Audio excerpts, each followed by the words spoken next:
আপা এদিকে কি আপনার বাসা?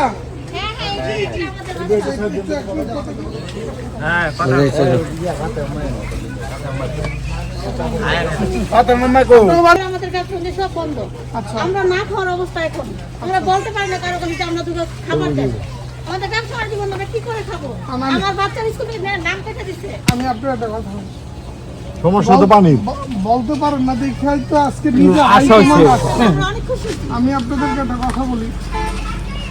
এই জলাবদ্ধতা যে এই দিনে এই অবস্থা মেন রাস্তার পাশে যে জলাবদ্ধতা রয়েছে দুঃখজনক আর হতে পারে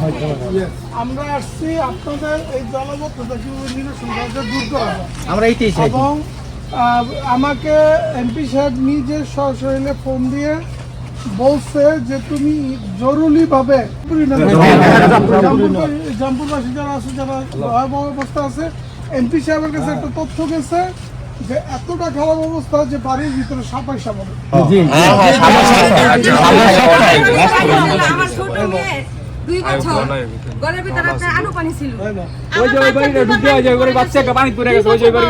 আমার বাচ্চা নিজের বাচ্চা 2 বছর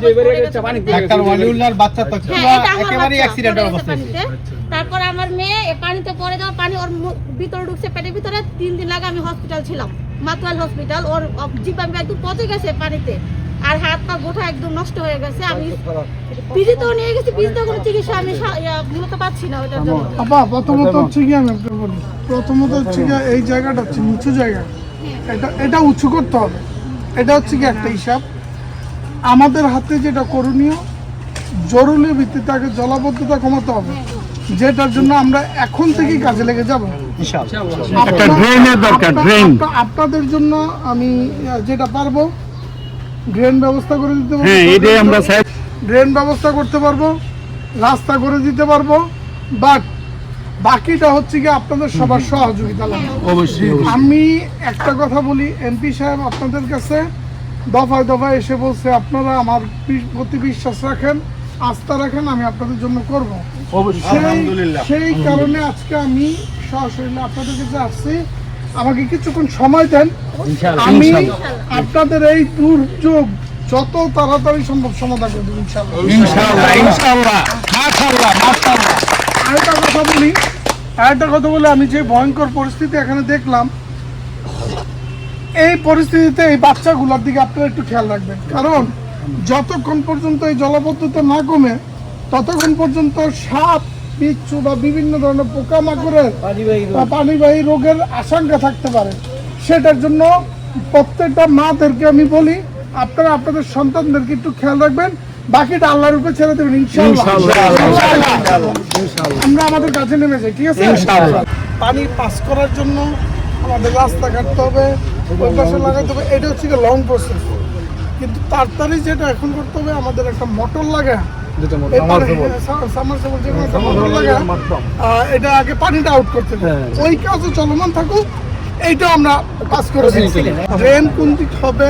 কালভার্ট কোন দিক যাবে এটা হচ্ছে কি সরকারি ওয়ে প্রসেস সেটা সরকারি ইঞ্জিনিয়াররা আসবে সরকারের ইউনিয়ন পরিষদের চেয়ারম্যান আছে তারা দেখবে সেই প্রসেস চলমান থাকবে কিন্তু এখন যেটা জরুরি প্রয়োজন পানি নির্বাসন করা এখানে বালু আছে আমরা